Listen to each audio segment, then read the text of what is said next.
wanted it, you needed it, you got it. The Brooklyn Nets get the big win at home over the Utah Jazz, continue their playoff push behind who else? Kevin Durant. We break down his performance and the evolving roles of Nicholas Claxton and Bruce Brown right after the theme music. You are Locked On Nets, your daily Brooklyn Nets podcast. Part of the Locked On Podcast Network, your team every day.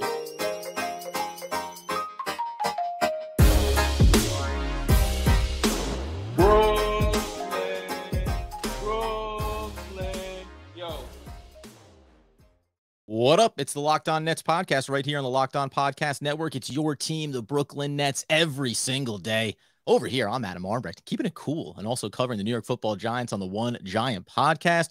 There you're going to find Doug Norrie, owner-operator, DFSR, for all your daily fantasy sports rankings. DraftKings, FanDuel, he's got you covered. And we are covering, Doug, the absolutely fantastic, critical, every game matters win over the Utah Jazz at home. Where you're coming to us live from somewhere between the 3rd and 31st floor out there on the West Coast. Yeah, a little West Coast basketball, man. Makes you remember that, like, watching basketball on the West Coast is the absolute best. And then you wonder why you do it late at night on the East Coast when it's still sunny outside, staring out the hotel room window while it's still sunny outside. No one will finish the podcast with plenty of daylight left. Yeah, it makes it hard to go back. But, you know, I'm not out there, just to be clear. Yeah, no, it's dark here and it's late.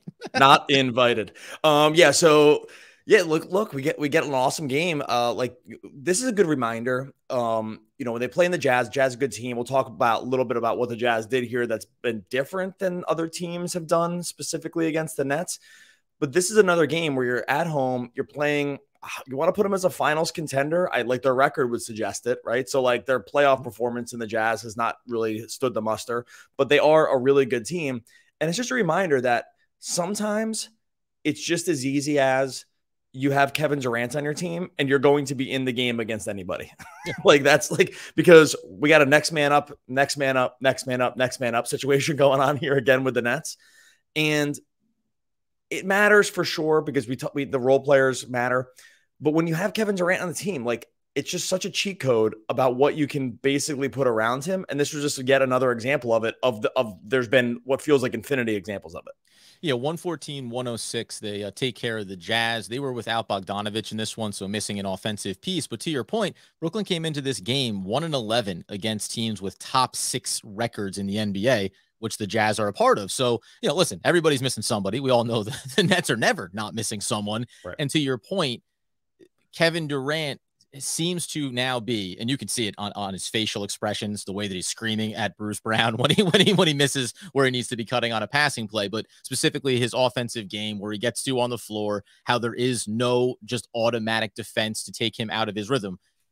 He showcased that again tonight, and really just put together one of those consistent performances start to finish that Brooklyn needed in order to make sure that we saw in the third quarter, 11 straight points, get them over the hump here. And that's why Kevin Durant is there. It's a team effort overall. And we're going to get into some of those players, but having Kevin Durant is the ability to say, now let's go ahead and get ourselves a nice little lead here in the third. Now let's not worry about having to deal with this team necessarily down the stretch. And when you deal with a team in the Jazz who knows that they have Kevin Durant and for whatever reason chose not to do what other teams have been doing in the short term, which is selling out to make sure Kevin Durant can't beat you, right? Yeah, like running him as many doubles as you can double, like flashing defenders at him at all times. This is what we saw with Dallas do. This is even what we saw Portland do, a team that's trying to tank. Like, these teams seem incentivized to want to do that. And I'll tell you, it's mostly worked, right? Like, that has been a good strategy for other teams to do, because the rest of the pieces for the Nets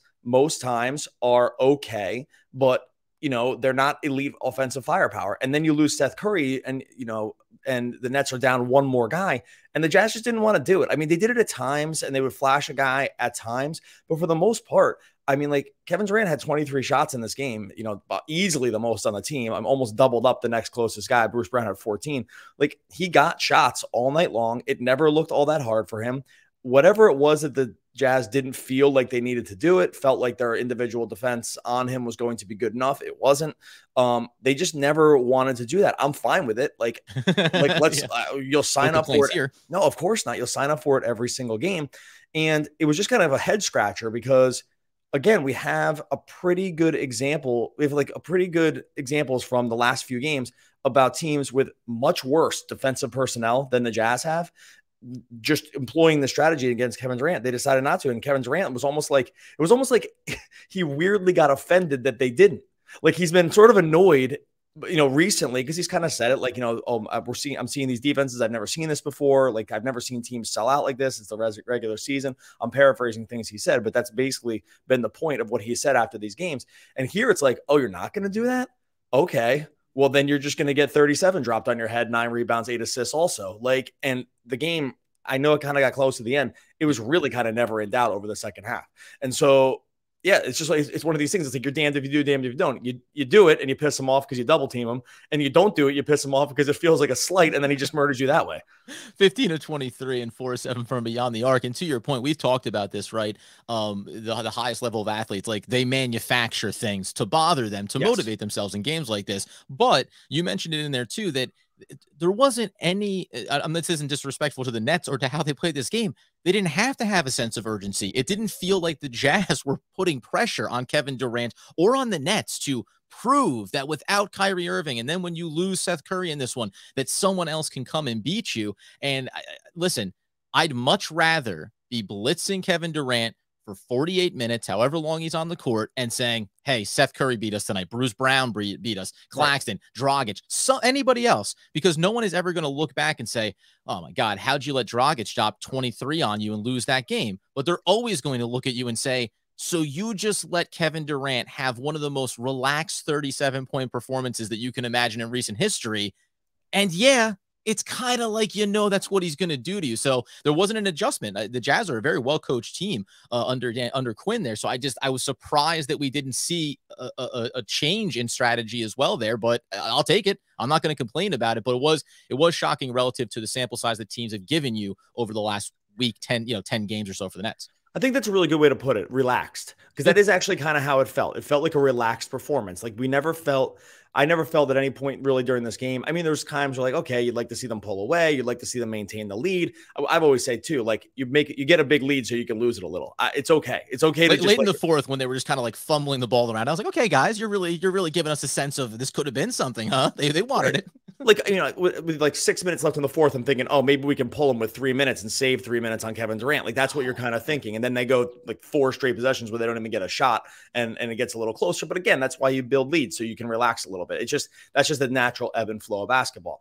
But yeah, the way you put that in terms of relaxed, that is very much how it felt. It never felt difficult. And again, like just think about how these other teams, think about the difference. Like think about how hard it's felt, right? How hard these offensive possessions, how far away from the basket the pressure starts to come on Kevin Durant, because a lot of times they want to run like DHO stuff with him at the top, or just get him sort of ISO at the top, and they'll just flash another defender right away. Like that never, when that doesn't happen, you cannot leave these defenders on an island with Kevin Durant, because what's going to happen is this game. Like this, like if you try to island him, you're just going to get buried more times than not. So very confusing. Again, we'll take it all day long. The Nets in this little homestand that we kind of tried to predict where they would land in terms of record. I think we said 2-1 was like something that we would feel really good about. It does make that Dinwiddie buzzer beater feel a little worse now, because you're like, oh, it could have just been 3-0. And away you go. And that's like, obviously the best case scenario. But I think when we went into this one, we said 2-1 was going to feel pretty good, knowing that 2 of the games, Dallas and Utah, were going to be tough. And basically, if you could take one of those, like then you feel pretty good about your prospects, with the Portland one having to be a win, which was way too close for comfort. But like in the end, I think you have to look at this one and say, these 3 games, if we're trying to break the season into chunks down the stretch, like, coming away from this little 3-game homestand does feel okay along those lines. So got other stuff to talk about. I know we want to talk about the Claxton game. Obviously, Bruce Brown. My goodness, Bruce Brown. I know we talked about him as the second best player on the team over the course of the season, possibly. Like he listens to the podcast. Oh, he must. He must. I mean, shout out to a cannon, this guy. Before we get to that, got to talk to you about our friends over at Bet Online. College basketball is coming at you hot and heavy right now. This time of year, we're getting toward the end of the NBA season as well. You have to head on over to betonline.net. It's the #1 source for all of your sports betting needs and info. BetOnline remains the best spot for all your scores, podcasts, and news this season. It's not just basketball either. BetOnline's got you covered. Really for all your sports wagering. Like if you just go and head over the props they have on every single sport. I mean, sports you haven't even heard of or definitely didn't think you could bet on. BetOnline has got it all over there. They have live betting, like a Vegas casino games as well. Head on over to betonline.net for all of the trends, all of the action. BetOnline, where the game starts. And of course, got to tell you about AG1 from Athletic Greens. I've already talked about this a couple of times, but what I didn't tell you is that I have a gluten intolerance, my friends. It wreaks havoc on my belly, and it's painful. People that know me, they have to live with it too, because it means you're adjusting the food that you serve me and being concerned about whether or not I'm staying healthy. And that's just one of the many benefits of taking AG1 from Athletic Greens, because in one single scoop, which you drop into a cup of water, stir it up in the morning before you even get your first meal in, you're absorbing 75 high-quality vitamins, minerals, whole food source superfoods, probiotics, and adaptogens to help start your day right. The special blend of ingredients supports what I need: gut health. It also helps with your nervous system, your immune system, the energy levels, recovery, focus, and aging. Nobody wants to get old, and AG1 can help you feel and stay young. You head over there, of course, to try it out. It's going to be a delicious product. Like I say, this isn't a hard one to be excited to tell people about. I take it every single morning. Doug's wife has been stealing it from him in their house, so it's a real battle for a quality product. No other random things added in. All good for you. AG1 from Athletic Greens. So we talk about, and we'll just quickly here, I know we don't throw a lot of shade, but my God, Rudy Gobert is a very well-known NBA player to be very bad. I do not understand the deal there. And it does tie into the fact that Nicholas Claxton coming into this one, you end up kind of getting this late no game for Andre Drummond. So all of a sudden you say spot start for Nicholas Claxton. And as good as things have been going for him of late, this is one of those games where, again, now he's been showing it. I can adjust my style of play. I've gotten better defensively playing up against bigger guys. But between Gobert, and then they even have a whatever version of Hassan Whiteside that he is, but big bodies. Nicholas Claxton just came in and said, yeah, that's not going to be a problem for me. And the beauty of his game that you've been noticing, or at least I've been seeing, is defensively, we know the switchability. We understand that he's athletic enough to challenge guys at the rim. But on the offensive end, the confidence is there now that I think, because he is so athletic, he starts to dictate a little bit of the terms to defensive players, where Rudy Gobert, hey, you can't keep up with me when we're working in transition and at pace, something that Utah is not necessarily good at. And likewise with Hassan Whiteside, this is important for not just his game, but also, as we know, the herniated disc for Ben Simmons. You're going to need Nick Claxton to start to do this at both ends with consistency all the way through the rest of the season. Yeah, you have to be really impressed with the performance by him tonight. Look, I'm not going to throw too much shade at Gobert. Gobert's still a defensive player of the year. Shade. This game, look, he's never going to put up huge. He's just not a huge offensive number guy. Like maybe the 4 rebounds looks a little bit off. Maybe it looks a little disengaged. Again, he was not part of the plan for trying to stop Durant. And when that's not going to happen, it just does kind of mitigate what he can bring on defense, because they're just never going to go down and try to challenge him down low. It's a lot of Durant living in the mid-range. I know we're talking about Claxton, but I just want that's just where all it was Claxton sagging towards the basket and Gobert being I'm going with him. I couldn't possibly flash anything at Durant. Listen, Claxton's had a good few games here. I can't risk it.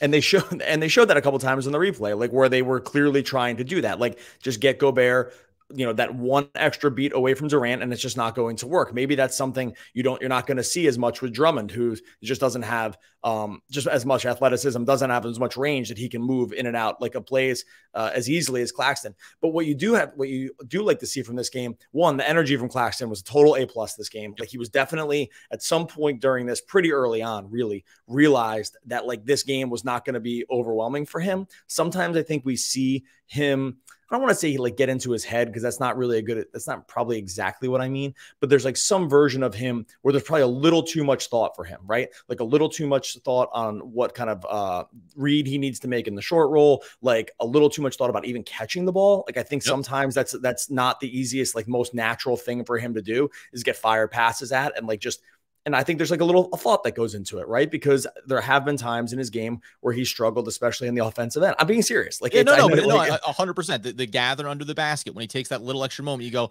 buddy, one fluid motion. When someone fires it down to him, you do get the sense of, he's here it comes. Get your hands up. You go, oh God, no, buddy, just take it and run with it. Exactly. He didn't have that this game. Look fluid, like, Yep. or, just kind of like move as if you're in the flow of the basketball game. I think there are times for him where that has been a struggle. It has not been a struggle for him in the short term. Like, it's been very, very good. And this is the kind of game where, again, he's going against an absolute upper echelon A+ defender. Like, Gobert is that, no doubt. There's no debate about it. Like, that's just what it is.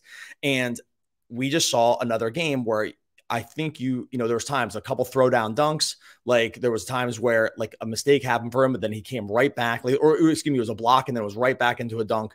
Like, these are the kind of plays that he needs to, I think, sort of gather momentum for himself. And I think we've now seen that momentum going for multiple games with him, and they really need it. Like, they really, like you said before with Simmons, if the Simmons thing is going to be a protracted timeline on him coming back, they need exactly this kind of defender and exactly around like this guy around the rim. And he has not been consistent with his career, but in the short term, it's definitely been there. No, if he can give you the stat line that he had tonight, which was 6 rebounds, throw in the 4 assists, the good, quick decision-making when he's getting the ball in the low post, a couple of blocks, and then even more importantly, with those 15 points, obviously a lot of the alley-oops and connecting with Kevin Durant, something that, we always talked about Harden when he was here. You talk about any of the point guards, obviously the backcourt connecting with him, but the fact that him and Kevin Durant seem to have a little bit of chemistry going as well, where Claxton gave him the, hey, thumbs up, send it up top, buddy, let me throw it down. That's important too, but only 2 personal fouls, to your point. Just you're going up against 2 physical players. There's some good size on Utah. That's been also the big issue for him has been plays with a lot of energy, plays with a lot of hustle and heart, and also picks up 3 or 4 fouls in 10 or 12 minutes. And all of a sudden you're staring down some concerns around how long you can keep him in the game. If he can give you exactly what he gave you tonight, maybe a couple more rebounds if you want to nitpick, but 28 minutes, man, and a line like that is exactly what you needed out of him. And before I get to Bruce Brown, yeah.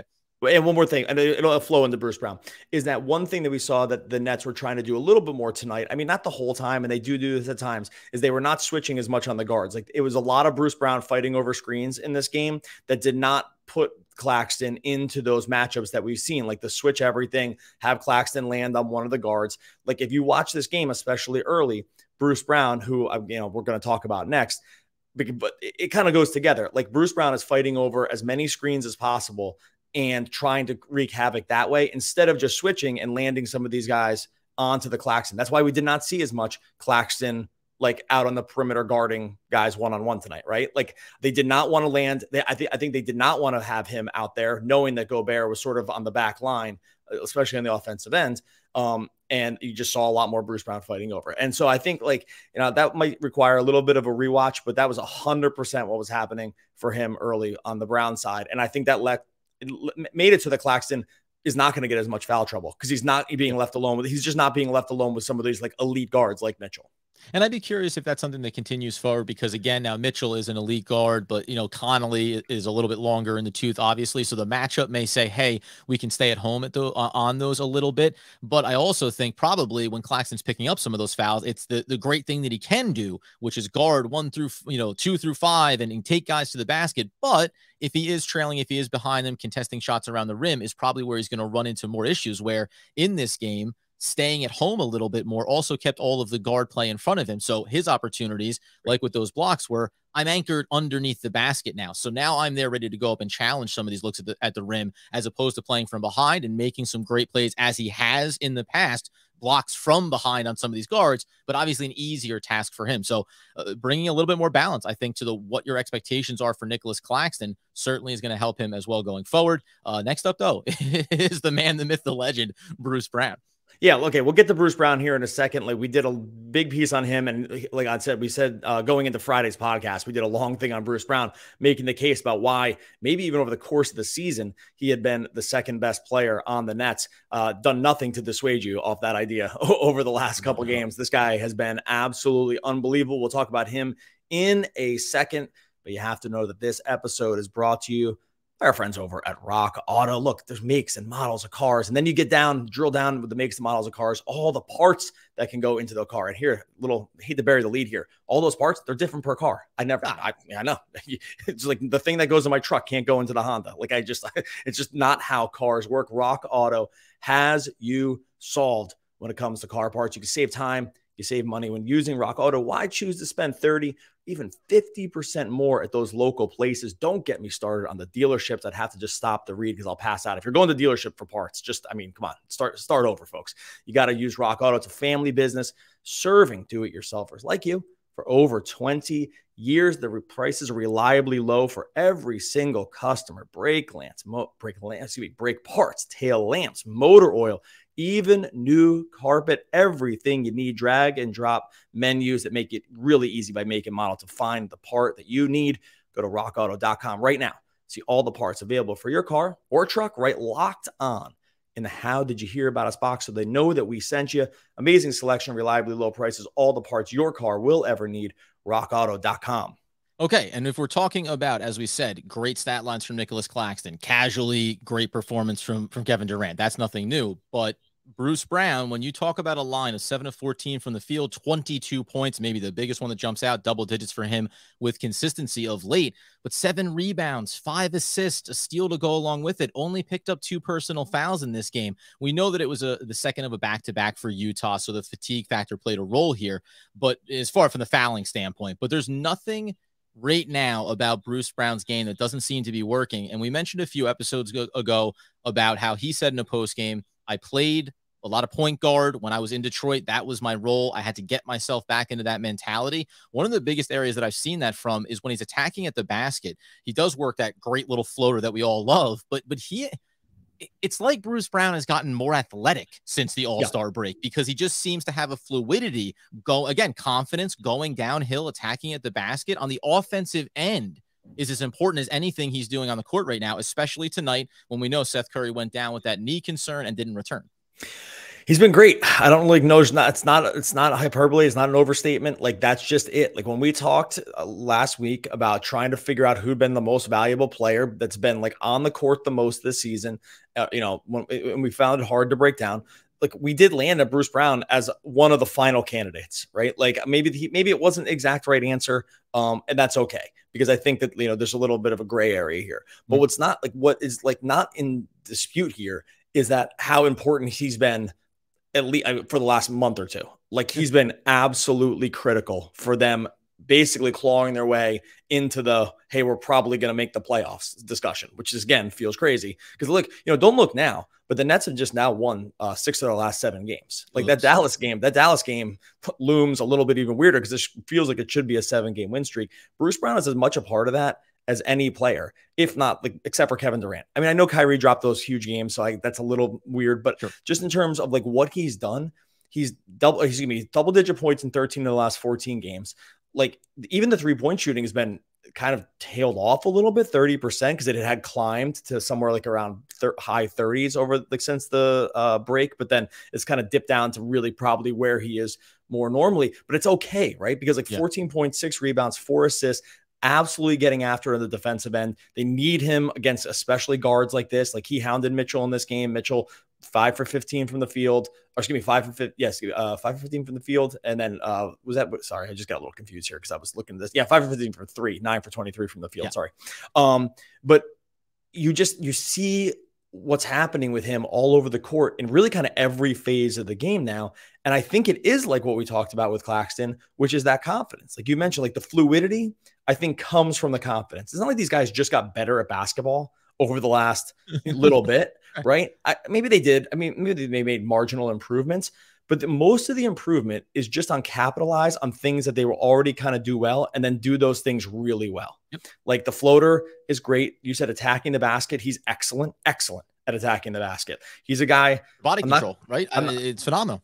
It's not like Kyrie in the sense that they are, they're not similar players, but we talk about how Kyrie can finish over players much bigger than him because of the body control. Bruce Brown has that in him. Like, he has that ability to finish over guys that are much bigger than him, whether he wants to get all the way to the basket or stop in the mid-range, stop in that floater range and hit an excellent floater. That is a very difficult shot, by the way. A guy his size hitting that floater on the move over guys that are like a foot taller than, not a foot, 8 inches, 7 to 8 inches taller than him is so hard.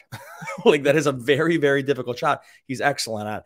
I can't say enough, man. Like, he's just been great. Like every single part of what he's brought has been critical, and it's as much a part of why they're on this like mini winish streak as anybody else. Well, and not for nothing, too. We mentioned about Seth Curry going down, and then you don't have Kyrie available in this game. This is also a game where Dragic went 3 of 11 from the field, where Patty Mills off the bench, 5 of 11, 3 of 9 from beyond the arc. Kind of a good game, by those standards for Patty, certainly, but you weren't getting solid offensive play from the guards here, which makes Bruce Brown's performance all that more critical. I can't assume anything other than he's going to be a part of what they do going forward. Specifically, now Seth Curry obviously is a big role there, but they play him up. He's not playing out of the backcourt typically. And then on top of which, you're talking about 2 older guys in Dragic and Patty Mills, whether it's being in rhythm and getting onto a roll or just being concerned about minutes, etc. You're going to need Bruce Brown. When you see him play 37 minutes tonight, you don't have any real concerns about, oh boy, are we worried about overtaxing him? Remember, Bruce Brown's young. Bruce Brown's a guy on a $4.7 million contract that's seeing dollar signs in the offseason for himself, and they can really lean into that. And I think the one other piece, I know we want to talk about the Eastern Conference and the games that happened tonight and what it means for Brooklyn, but we have mentioned that a lot, and all the Nets can do is try to win. Coming out of halftime in that third quarter, where Kevin Durant scored 11 straight points for the Nets at one point, Steve Nash made a shift. I wondered at halftime when Curry had gone down, will they look to use a little bit more Cam Thomas to replace some of the offensive, some of the scoring ability? Steve Nash said, you know what I'm going to do? I'm going to lean even harder into defense. I'm going to bring in Kessler Edwards, who, when plus minus makes a case for us, we'll go ahead and use him, was plus 14 in this game. Like, they chose to go with Nicholas Claxton and Kessler Edwards and Bruce Brown. And you also had, obviously, Kevin Durant out there. I don't know who the fifth was that started. It was Dragic that started the second half for them.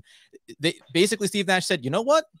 It doesn't look like Utah is necessarily going to try to torch us, as they are one of the better offensive teams in the league. Let's go ahead and keep trying to shut them down here. Let's try to get our offensive run that we want in the third quarter. And I thought that it was bold is an overstatement, but it was a smart move, because you easily could have said, we just lost shooting from Seth Curry. All we can do is think about an offensive player that replaces him. And instead they said, no, let's be even more defensively sound. Let's lean into the fact that Bruce Brown and Claxton are having really strong games here. And then obviously you have Kevin Durant, but a smart move from Nash and the coaching staff to say, let's just go ahead and try to shut these guys down in the third quarter and really extend this lead, which is what they did. And though it got clunky down the stretch, this one felt like it was well in hand throughout. Yeah, the Kessler Edwards thing makes the just killing Durant on defense even more perplexing, because, like, again, we'll take it. I'm not going to complain about it, but it wasn't like there's a ton of offensive firepower out there. It's really two offensive players. It's Kevin Durant, who's the best, and then Dragic, and then basically 3 primarily defensive players out there. Yep. It paid off, I think, a lot of because what the Jazz did, and because it's Kevin Durant.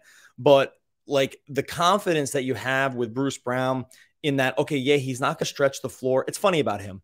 He doesn't stretch the floor, but I would contend he does every single other thing, right? Like, and when you can have a deficiency in your game when you do everything else at like a well above average. And I would say, like, that's where Bruce Brown is. It's like, you can live with the fact that he's not going to be a knockdown 3-point shooter when he gets out in transition great. Like you said, finishes around the rim great in multiple different ways. He can guard, let's say 2.5 to 3 positions. He can definitely guard up, because they're essentially starting him at the 3 now. And when you have all the rest of that in your bag, it's going to make up for so much of what you might not bring on the offensive end. And I think that was a big part of why you saw Kessler start instead of Cam Thomas, right? And like, okay, we need to lean one way here. We need to lean defense and hope that Kevin Durant is still able to get his. And that's essentially what worked. And by the way, they used Kessler Edwards to start the third quarter, and he only played 11 minutes in the game. So they used him for a very specific function for a stretch there. He still showed up in the fourth quarter for a few minutes, but 11 for him, 13 for Cam Thomas in terms of minute shares. Looking around the East here, we say we're always watching what's going on in the standings. We'll close out on the fact that we pumped our fist when we saw that Cleveland lost to the LA Lakers, bring them back towards that 7th seed. But Toronto, who was unfortunately playing Chicago, they come up short. So things kind of stand status quo here, but we are very much in the mindset of, come on, Toronto, because it just doesn't feel like, now it's weird. Coming into it, you go, it doesn't feel like the Nets are going to be able to catch everybody here. But if they both lose, do you have that momentary pause where it's like, well, now that they both lost and the Nets won, now the next game becomes more intriguing. But the ideal here would have just Toronto win, get into the 6th seed, get out of our way.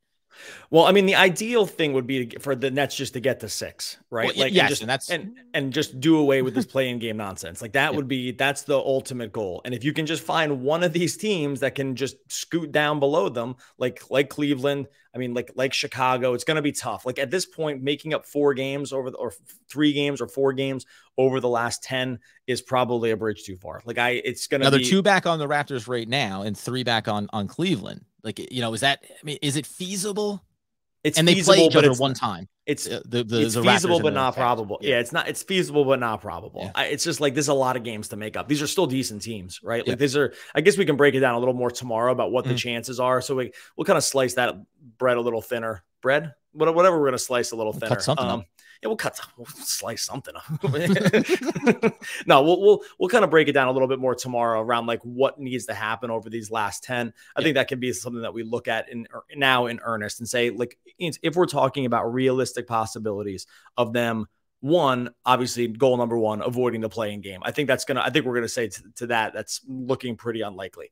But at that point, like, what do we want the scenarios to be? What we want, where some of these other teams are going to go. We'll look at all that tomorrow because I think there's ways that we can kind of. I think we can get a really clear picture with 10 games left. Yeah. Okay, we're gonna get out of here. That was my big feedback for you. He's not the best in the business for nothing, folks. Yep. You got it. Okay, go check it out on YouTube. You can see me with the hotel room backdrop. It's gorgeous. If I turned it the other way, it's nothing but sunny California. In the meantime, like I said, go and like and subscribe over on YouTube, and also like and subscribe wherever you listen to podcasts. Oh man, there's a heavy lift ahead for the Brooklyn Nets. Brings to mind, there's that word again, heavy. Why are things so heavy in the future? Is there a problem with the Earth's gravitational pull?